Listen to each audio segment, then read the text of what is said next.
Right, Bismillah. Assalamualaikum warahmatullahi wabarakatuh. Terima kasih semuanya sudah hadir. Maaf agak telat karena narsum kita ini memang cream of the crop, jadi semuanya sibuk, top of the top ya. Jadi memang lagi sibuk semua di tanah air. Pak Fahri ini masih di tengah-tengah meeting, harus mojok-mojok cari-cari waktu. Pak Mardani juga demikian, Pak Fadli juga demikian. So kita akan mulai, Mas Hersu seperti biasanya. Kita putarkan pilarnya dulu sebentar. Bismillah.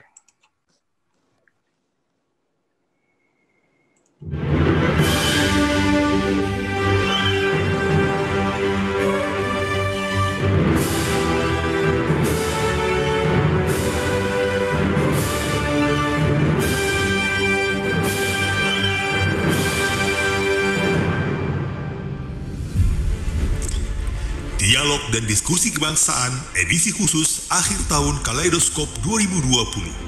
Kali ini membahas wajah perpolitikan Indonesia dan prediksi ke depannya. Bagaimana peran dan sepak terjang partai politik baik yang jelas memposisikan diri sebagai oposisi maupun yang bergabung dengan pemerintahan? Apakah masih bisa berharap pada partai-partai politik yang ada untuk menyuarakan hak dan kepentingan rakyat? Saat ini sudah hadir bersama kita politisi Partai PKS Mardani Alisera, politisi Partai Gerindra Fadli Zon, politisi Partai Gelora Fahri Hamzah, pengamat politik Rocky Gerung, moderator Hersubeno Arif, Forum News Network. Forum Tanah Air adalah komunitas gagasan yang berupaya menyumbangkan pikiran semata-mata karena kecintaan kepada tanah air demi cita-cita kemerdekaan Indonesia.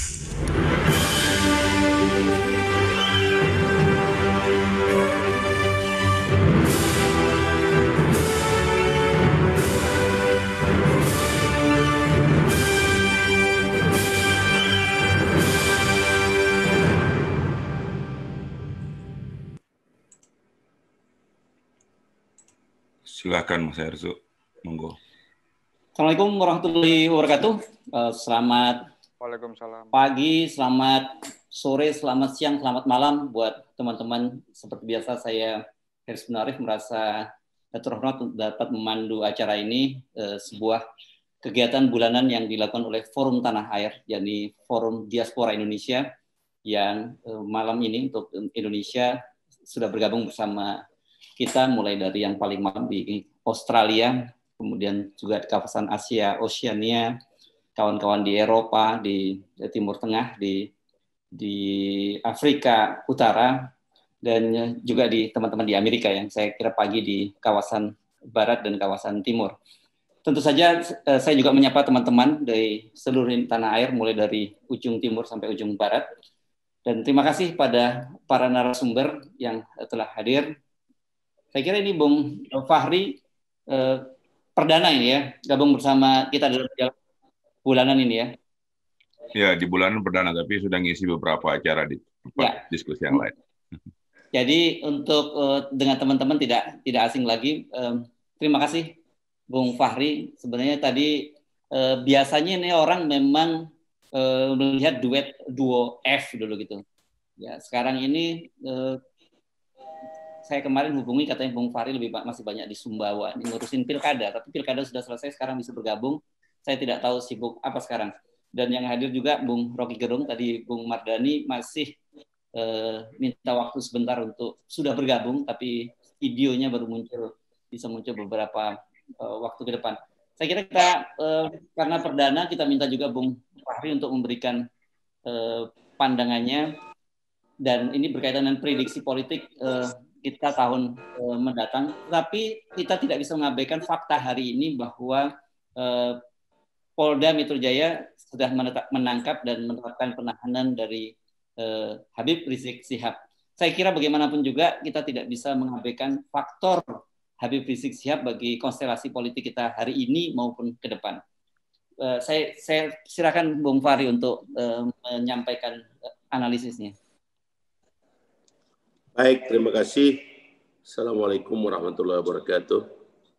Saya mohon maaf karena saya sudah bicara dengan sekretaris saya karena saya tadinya meminta lebih awal, tetapi karena rupanya ini perbedaan waktu.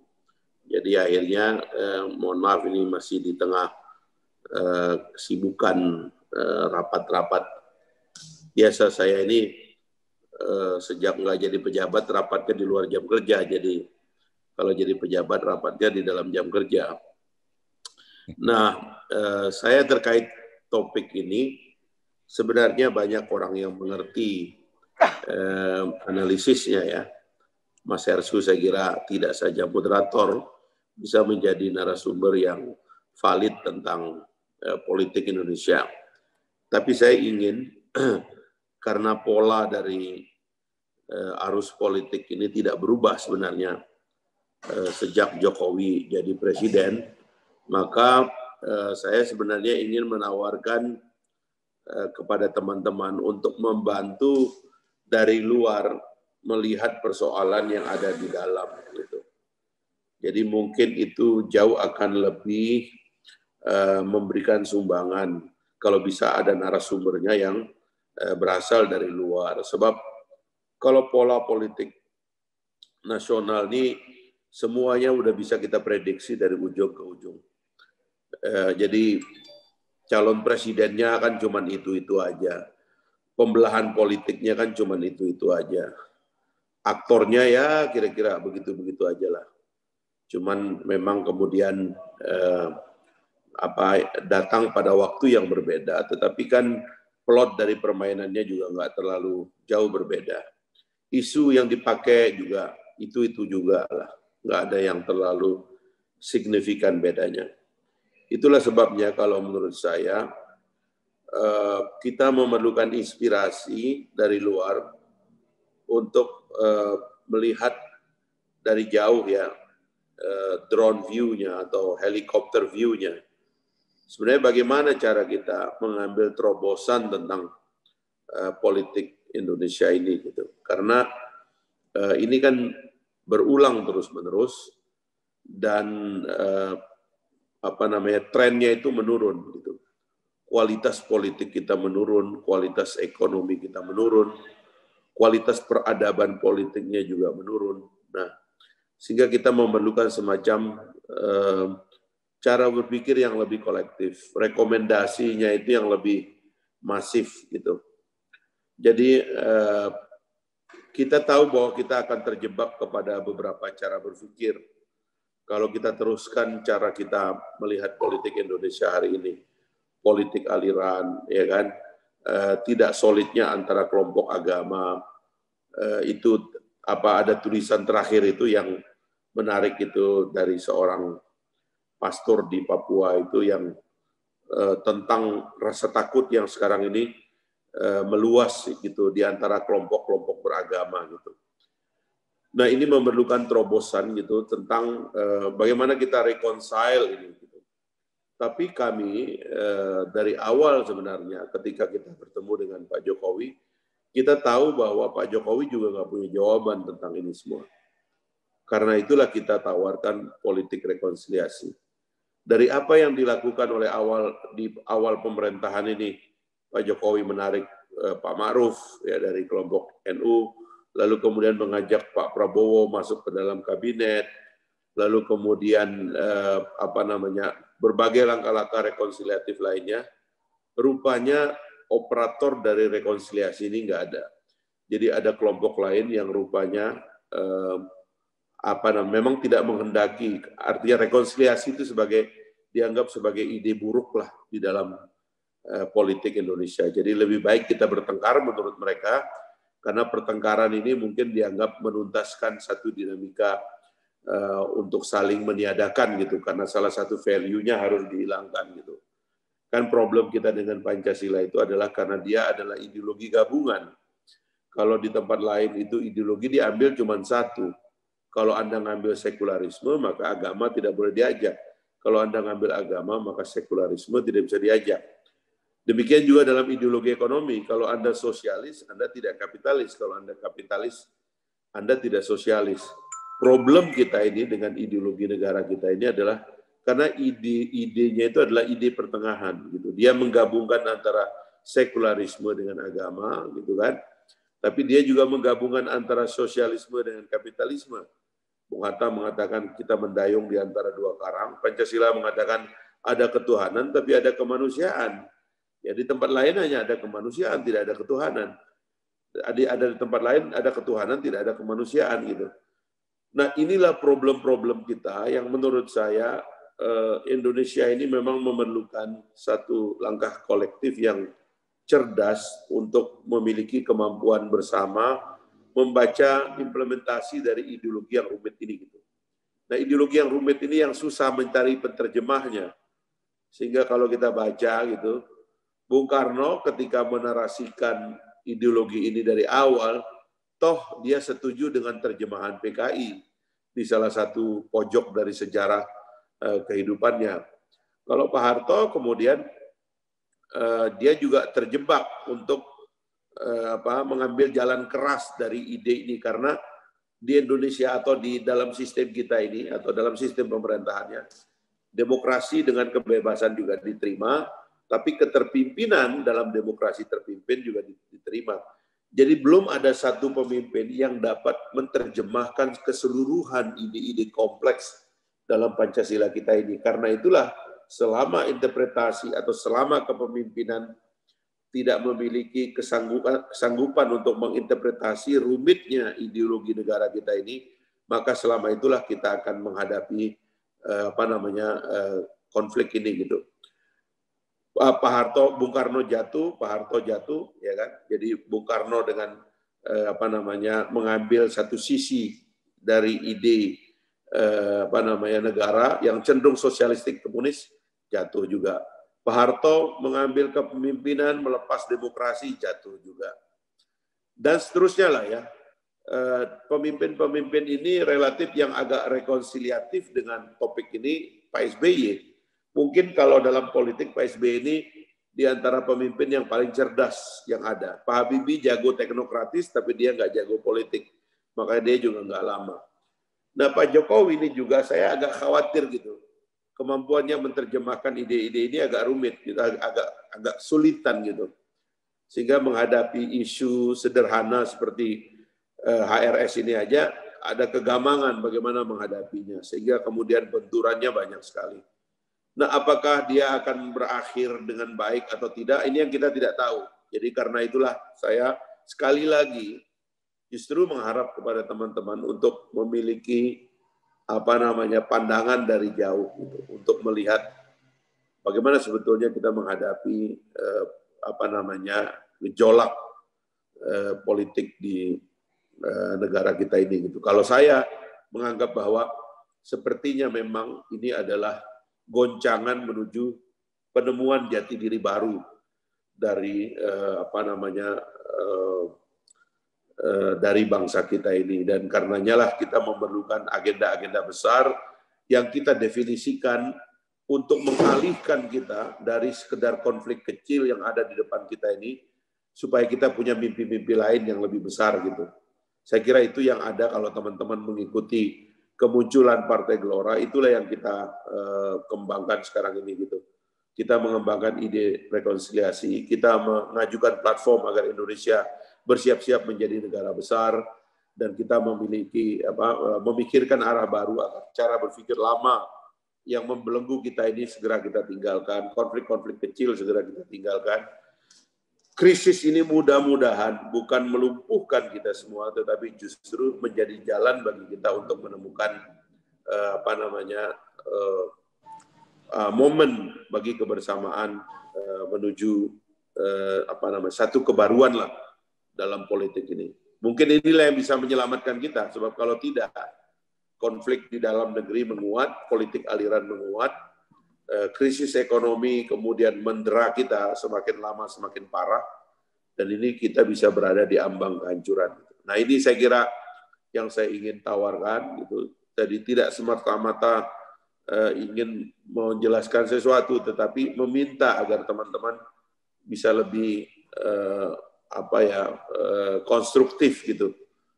Saya sering misalnya ngobrol sama saudara Chris Komari yang menurut saya bisa menjadi tor bagi diskusi dengan kelompok lain gitu, karena cara dia memandang politik di Indonesia juga menurut saya komparatif terhadap Amerika. Memang secara komparatif kita memang dekat dengan Amerika ini, sehingga sebenarnya dari Amerika misalnya kita bisa melihat Indonesia, politik Indonesia secara lebih terang. Kaum Indonesianis di Amerika juga banyak, anak-anak muda yang menulis tentang Indonesia juga banyak. Jadi kita perlu sebuah gerakan untuk mengeluarkan proposal baru gitu. Indonesia ini harus dihentakkan oleh keharusan untuk berhenti dengan soal-soal remeh-temeh ini gitu. Kita harus punya agenda sendiri. Itu yang saya usulkan ke teman-teman. Itu aja mungkin Mas Hersu. Saya mohon maaf ini karena di tengah-tengah kegiatan, tetapi saya serahkanlah Mas Hersu. Saya kira tentu bisa menjadi mediator atau moderator bagi pertemuan ini. Terima kasih. Assalamualaikum warahmatullahi wabarakatuh. Waalaikumsalam. Tapi Bung Fahri masih bisa bertahan bersama kita ya.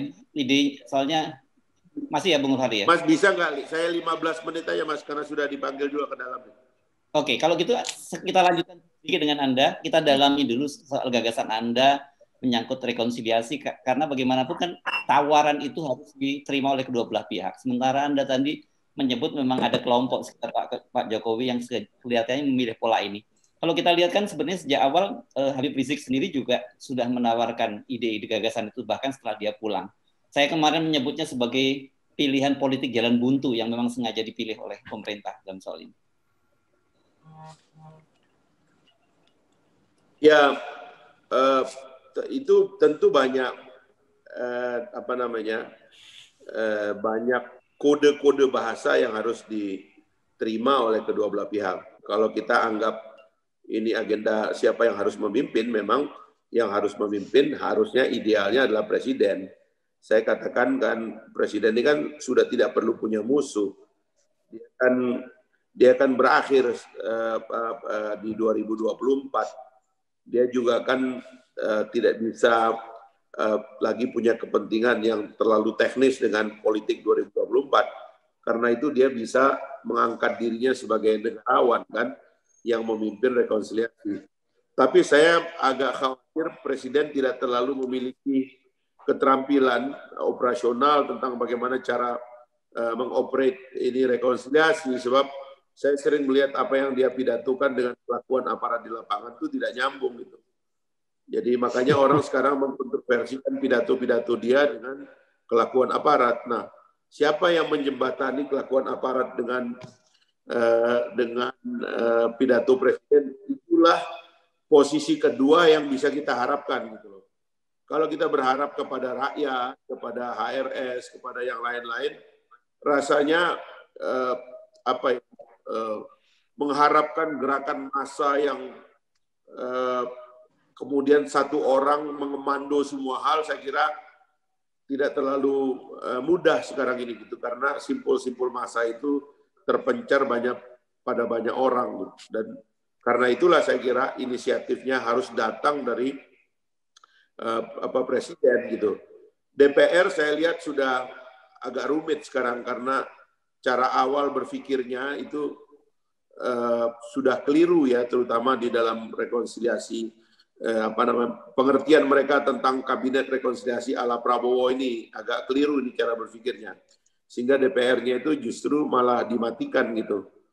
Nah, saya juga mengerti ada banyak sekali hubungan-hubungan personal di komisi-komisi tertentu yang juga berat gitu.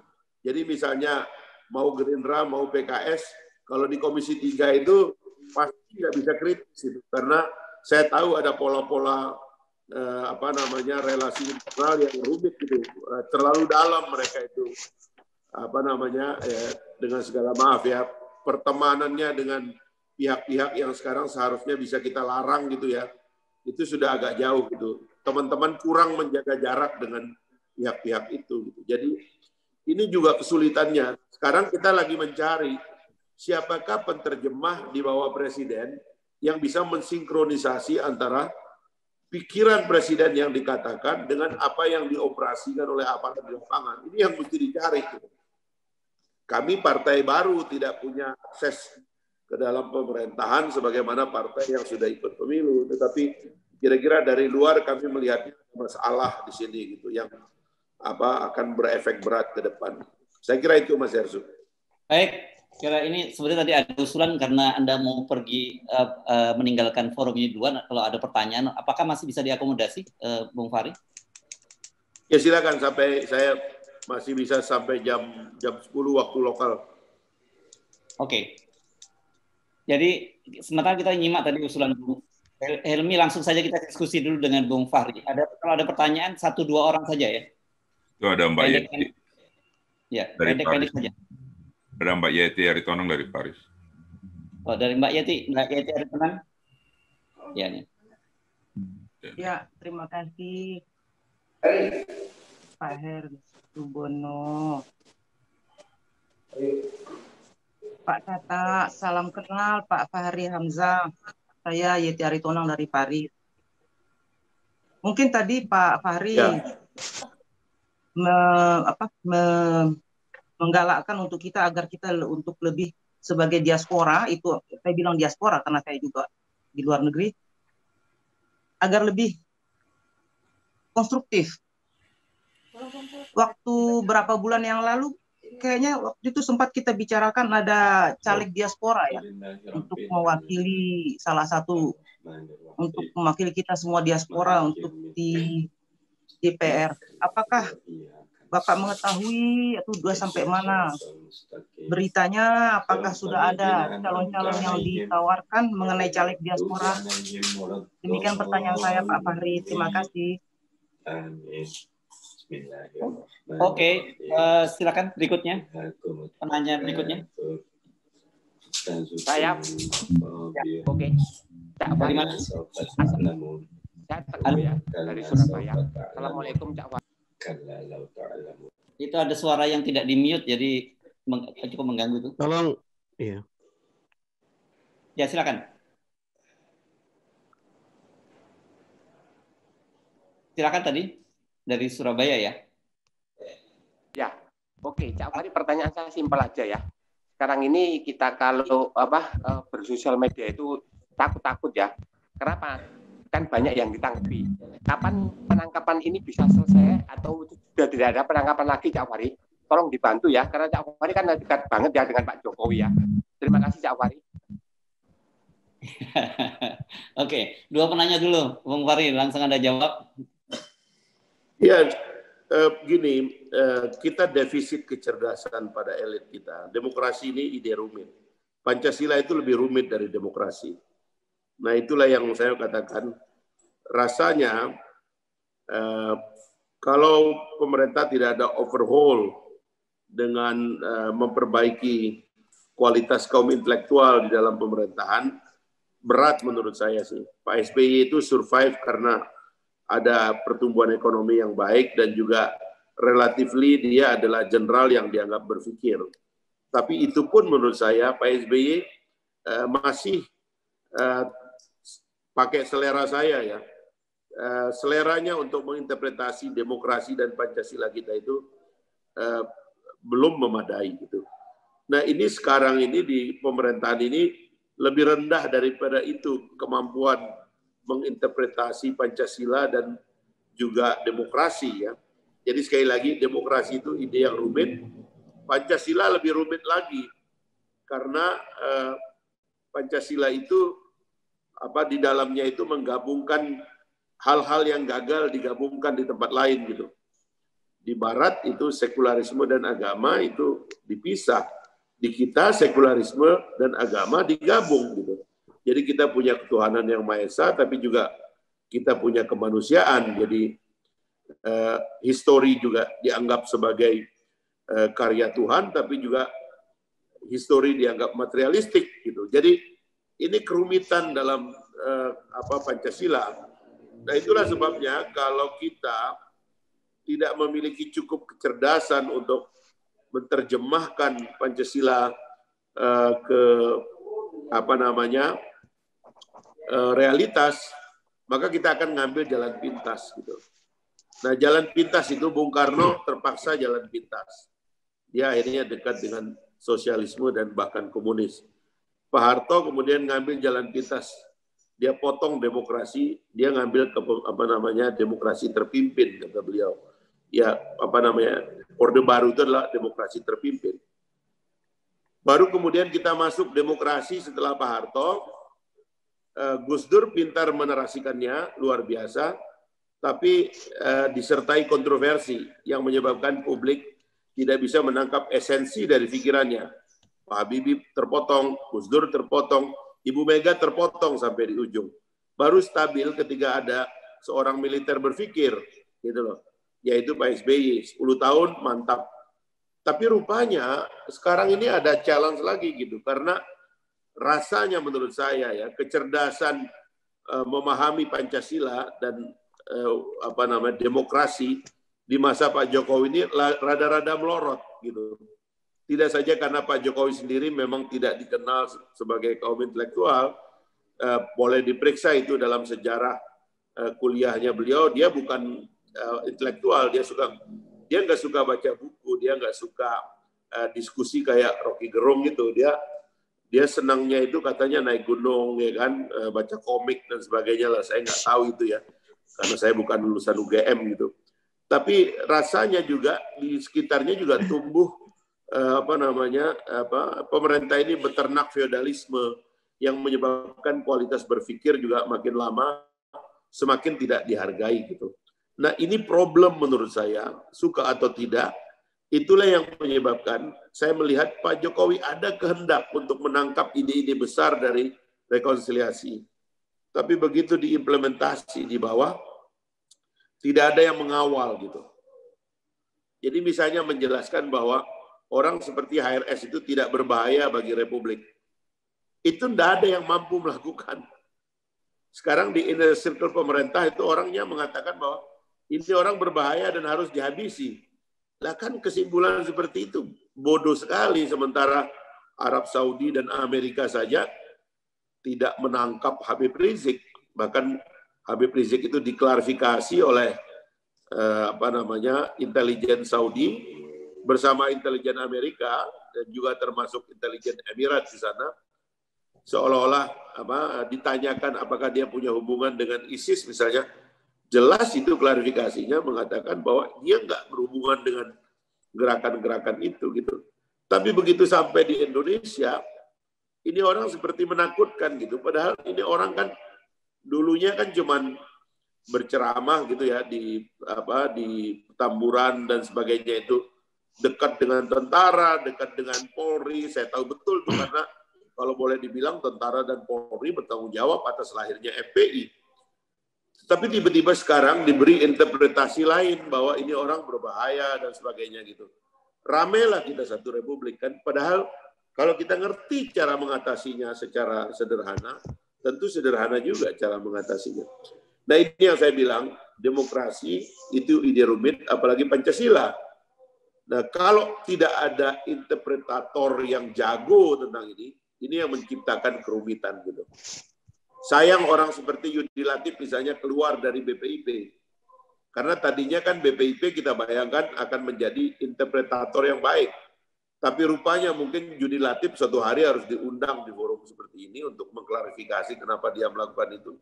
Tapi saya kira mungkin karena dia merasa bahwa BPIP akan disimpangkan untuk membuat interpretasi yang sederhana. Pancasila digunakan untuk melawan orang lain mungkin. Itu yang menyebabkan Yudi Latif keluar. Yudi Latif orang pintar. Menurut saya dia punya kapasitas untuk menerjemahkan demokrasi dan Pancasila sekaligus. Tapi dia keluar dari gelanggang gitu loh. Nah, keluarnya dia dari gelanggang ini kan karena dia nggak kuat. Aroma dari interpretasi sepihak dan dangkal itulah yang dia rasakan gitu. Nah, ini yang menurut saya sekarang ini kita memerlukan ikhtiar kolektif untuk menyadarkan orang-orang di dalam kekuasaan, ya, operator-operatornya presiden, bahwa kalau kita mau rumit ini bisa jadi rumit. Tapi kalau kita mau mudah, ini bisa mudah. Sebenarnya alasan untuk menjadi mudahnya banyak. Kita lagi menghadapi pandemi, kita menghadapi krisis ekonomi di mana-mana. Seharusnya semua ini menjadi alasan kita untuk punya pikiran kolektif yang baik gitu. Bukan yang Jadi Amerika itu kan begitu Biden menang, dia bilang time to heal, kata mereka. Kok Pak Jokowi tidak waktu menang dia sebut ini time to heal, time to reconciliate, kan sudah selesai sebenarnya. It's time to reconciliate.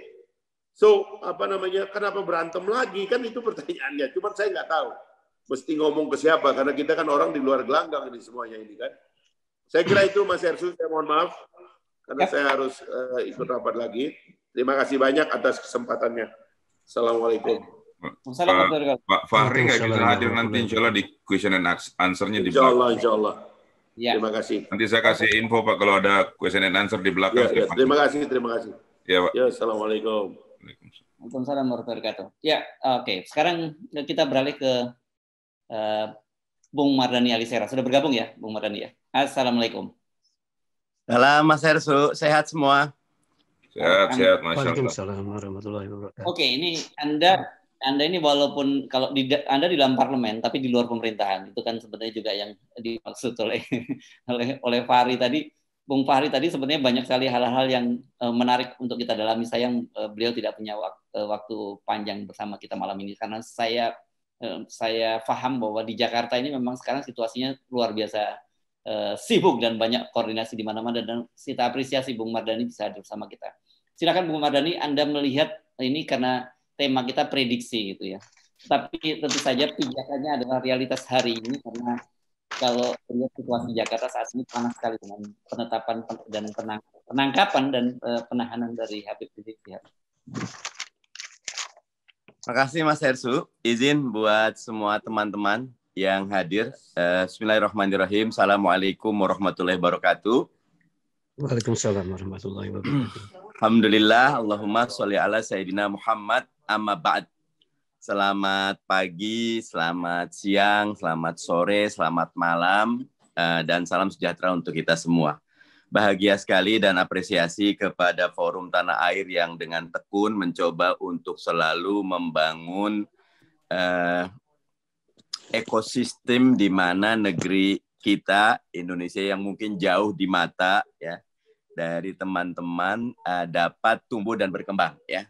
Izinkan melihat proyeksi atau prediksi berbasis kondisi saat ini. Saya melihat dari 3 perspektif ya, perspektif aktor, perspektif sistem, dan perspektif kultur ya. Mungkin kalau sempat tambah 1 perspektif teknologi ya, karena teknologi ini punya peluang untuk game changer ya.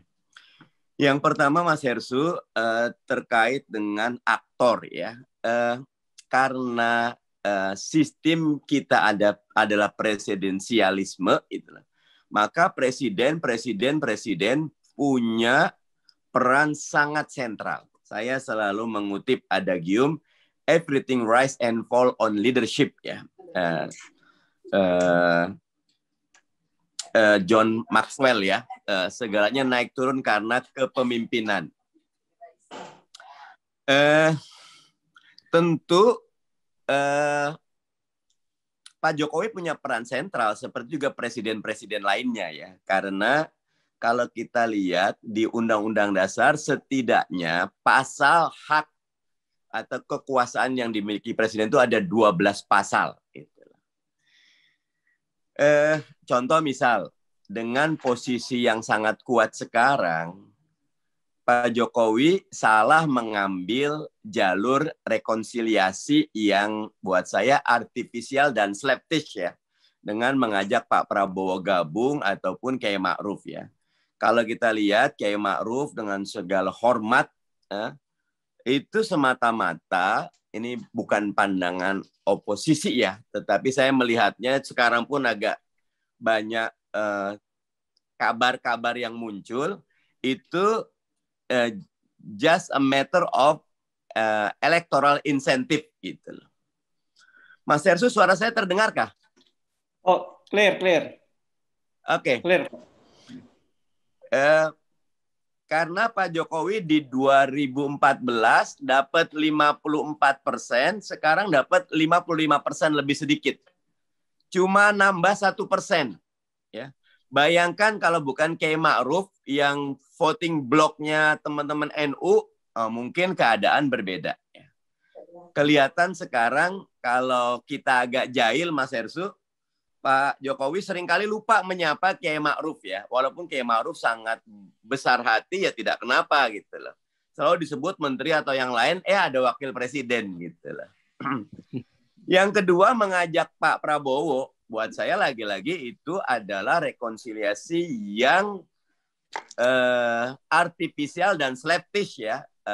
Saya nyebut slaptish gini, guyon yang nggak lucu gitu loh. Karena justru merusak demokrasi.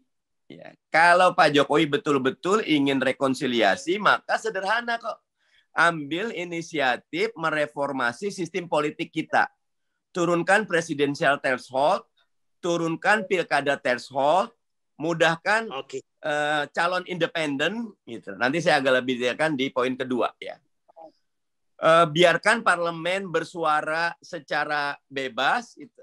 Ada tesa, antitesa, sintesa. Nanti orang tidak lagi ke politik identitas.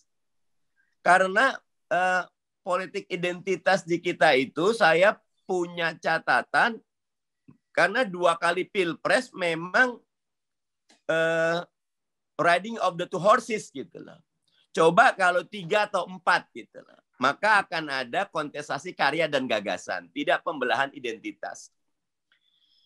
Dan kalau nyuwun sewu sekali ya, tadi Mas Hersu cerita tentang penetapan tersangka, penembakan.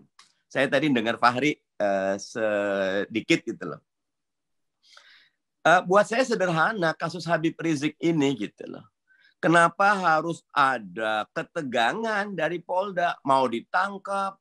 Kenapa harus ada konferensi pers, ada Kabareskrim, ada Kapolda, dramatisasinya luar. Padahal yang disangkakan adalah awalnya undang-undang kekarantinaan kesehatan gitu. Belakangan ada hasutan gitu. Sesuatu yang sebetulnya kalau dilihat ketika Habib Rizik, yang mau datang itu kan euforia ketika kita bicara, kecuali ada daftar tertulis yang ditandatangani untuk datang gitu loh. Itu by intention. Kalau ini sih ya saya lagi euforia tiba-tiba ngomong terus disangkakan gitu loh. Buat saya Mas Hersu sangat tepat ketika menulis jalan buntu penyelesaian yang ada. Padahal di masa pandemi ini jangankan ketegangan politik ya, yang pasti itu akan menimbulkan emosi, adrenalin sehingga suasana itu akan mengelompok yang itu nanti akan sangat susah untuk dihadang gitu loh. Karena buat sebagian teman-teman Habib Rizik ini figur yang sangat dihormati gitu loh. Sehingga kezaliman ataupun kriminalisasi yang mereka anggap itu akan melahirkan aksi reaksi. Padahal undang-undang kekarantinaan kesehatan itu intinya menyelesaikan COVID-19 gitu loh. Harusnya tidak boleh ada kalimat arogan, kalimat kekuasaan, apalagi tangkap, akan tindak. Harusnya ayo semuanya cegah COVID sama-sama, ayo semuanya jangan kerumunan.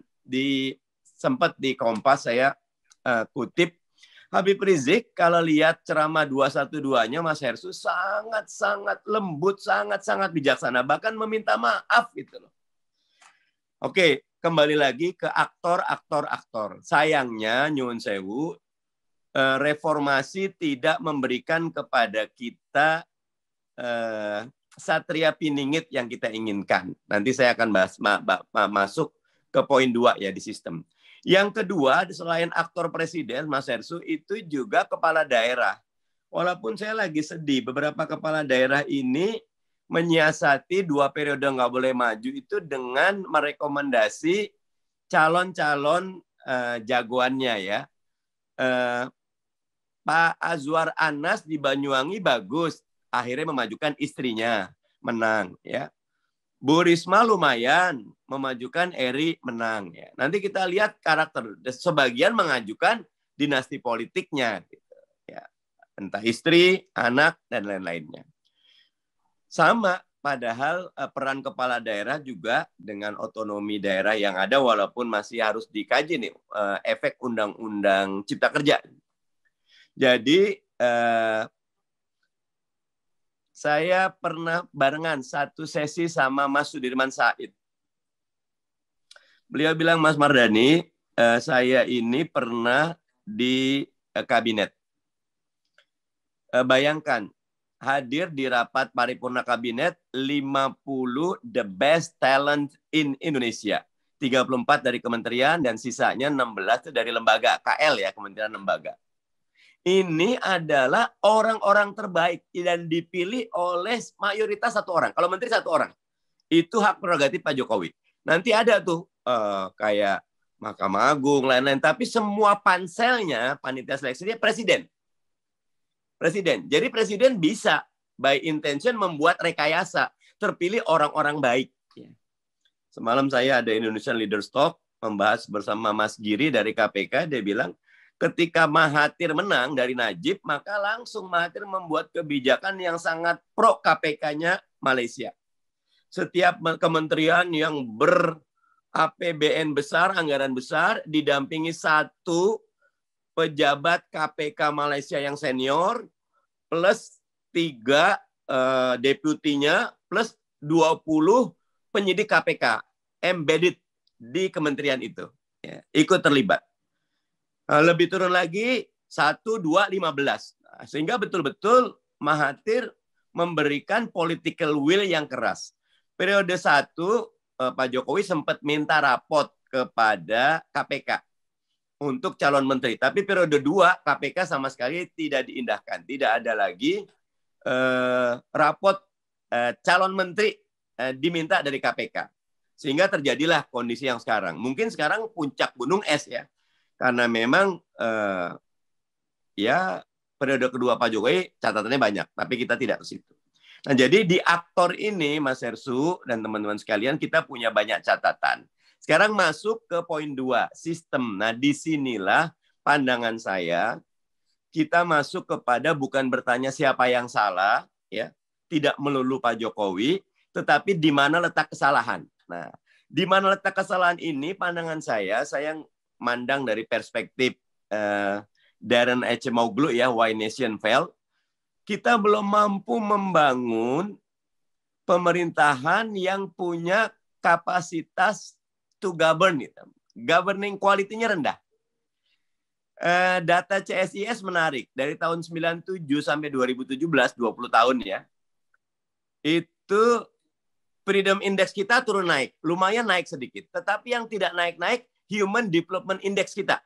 Kita di peringkat 104, 108, 110, 113, 111, antara 108, 113. Itu aja Human Development Index. Artinya, 20 tahun kita tidak makin sejahtera.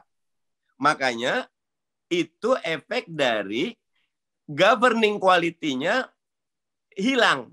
Yang ada representativeness. Orang banyak masuk, tetapi tidak punya quality to govern. Nah, ini erat kaitannya dengan sistem pemilu kita, erat kaitannya dengan sistem demokrasi kita, erat kaitannya dengan berbagai macam perkara detail. KPU sudah bekerja, Bawaslu kalau in term of demokrasi prosedural kita rujukan karena rutin pemilu, rutin pilkada ada sedikit, tetapi sebetulnya tidak ketemu orang-orang yang punya merit system gitu. Yang ada oligarki yang kian menguat karena tadi ada quote and unquote recall ya, anggota DPR bisa di-recall ya. Yang kedua tentu dengan mekanisme ya, tidak directly recall itu. Yang kedua tadi barrier to entry-nya 20%. 67% kepala daerah dan wakilnya pada 5 tahun setelahnya pada periode kedua pecah kongsi ya. Karena mereka merit by accident. Mereka nggak mau kawin kok. Tapi kita perlu perahunya gitu. Rata-rata dengan kondisi seperti ini, kalau para teman-teman lihat, dari 99, 2004, 2009, 2014, 2019, 5 kali loh kita udah pemilu. Pertama aja, PDIP 99 dapat 33%. Di 2019, PDIP itu sangat kuat. Pemenang 2014, punya calon presiden tetap dapatnya 19,82%. Nggak dapat 25%. Pak SBY keren. 20% lebih tuh Demokrat di 2009. Tetapi banyak kajian menunjukkan dengan sistem multipartai yang tidak dirapihkan, party ID yang lemah, money politik yang masih kuat, ya, kita tidak mampu mengkonsolidasi ekosistem politik kita menjadi satu proses yang efektif, efisien, berkualitas sehingga melahirkan keputusan-keputusan terbaik. Nah, karena itu reformasi di sistem politik, pemilunya harus di entry to barrier. Kalau buat saya, nih teman-teman agak lucu. Kemarin saya baca analisanya Kompas tentang masih banyak kepala daerah yang tidak percaya dengan 3T.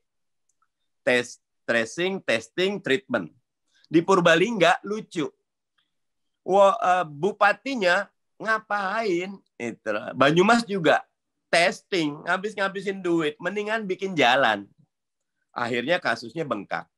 Nah, ketika pilkada mereka maju, diganti oleh PLT, ditunjuk oleh gubernur. PLT-nya benar cara berpikirnya, alokasinya buat testing, buat tracing. Kasusnya turun lagi. Bagus. Nah, tapi ketika bupati incumbent menang, balik lagi gitu. Artinya pemimpin yang terpilih oleh sistem politik, governing quality-nya, knowledge manajemennya, knowledge sistemnya jauh dari, ya bagaimana? Ya 1000 harimau dipimpin seekor domba jadi domba. 1000 domba dipimpin seekor harimau jadi harimau, perumpamaannya gitu. Ya. IQ personal 120, tapi IQ komunalnya 60 karena dipimpin. Nah, makanya reformasi bidang politik PKS di Komisi 2 mengajukan 7-8 revisi undang-undang politik ya. Pertama, revisi undang-undang partai politik. Kalau teman-teman lihat, kami bersyukur PKS tidak ada presiden PKS yang 2 periode. Semua 1 periode. Karena buat kami sirkulasi kepemimpinan itu penting. Sekarang kalau lihat partai lain, ya ada yang bisa seumur hidup. Padahal kalau kita tahu 2 tahun di jabatan yang sama bisa karatan. Ini puluhan tahun. Maka yang terjadi bukan membangun sistem, tetapi membangun personal. Yang terjadi ini milik figur, bukan milik sistem, apalagi milik rakyat. Revisi undang-undang partai politik, revisi undang-undang pemilu, revisi undang-undang pilkada, revisi undang-undang pemerintahan daerah, revisi undang-undang desa, revisi undang-undang keuangan, perimbangan keuangan pusat daerah, revisi undang-undang MD3, gimana DPR menjadi lebih bebas, tidak harus terkungkung oleh oligarki, 7 atau 8 gitu. Nah, kalau ini bisa dilakukan, nah ini dalam kondisi sekarang sangat layak kalau Pak Jokowi yang propose, itulah rekonsiliasi yang benar gitu. Bukan yang ngambil 1 orang di bawahnya malah centang perenang. Terakhir yang ketiga, Mas Ersu, sesudah aktor sistem adalah kultur. Di bab kultur ini saya ngelihatnya 2 ya. 1, pendidikan. Teman-teman kalau lihat 2002 saat selesai amandemen konstitusi, kita punya APBN sekitar 1000 itu loh. Biaya buat pendidikan itu masih sekitar nggak sampai 100 triliun. Sekarang 3-4 kali lipat anggaran pendidikan kita. Karena konstitusi menentukan APBN dan APBD ya. Bukan cuma APBN, APBD 20%. Tapi PISA skor kita, Program for International Student Assessment kita, makin turun gitu. Jadi, what's wrong with our education? Ketika pendidikan kita tidak membaik, tidak akan ada kultur yang baik. Nah, yang kedua, ini yang selalu nggak tahu Bung Rocky udah gabung atau belum, ini bab etika. Saya penentang politik dinasti. Orang selalu bilang tidak ada yang dilarang oleh undang-undang. Ethics is beyond law. Kalau baginda Nabi pernah ditanya, gimana saya menentukan ini benar atau salah ya? Gitu. hak atau batil? Maka Nabi menjawabnya, istaftik qalbaka, tanyalah pada dirimu. Ya, jadi kita punya kompas etik gitu loh. Dosa itu, kata Nabi, sesuatu yang kalian tidak ingin orang lain ketahui. Maka yang tidak transparan, tidak akuntabel, itu peluang dosanya besar. Ketika kultur kita belum menghadirkan pendidikan berkualitas dan etika menjadi raja di ruang publik, maka kita belum mampu menghadirkan kultur yang layak untuk membuat Indonesia melompat menjadi maju. Melihat aktor, sistem, dan kultur yang ada sekarang, pandangan, perspektif, proyeksi politik ke depan masih mendung.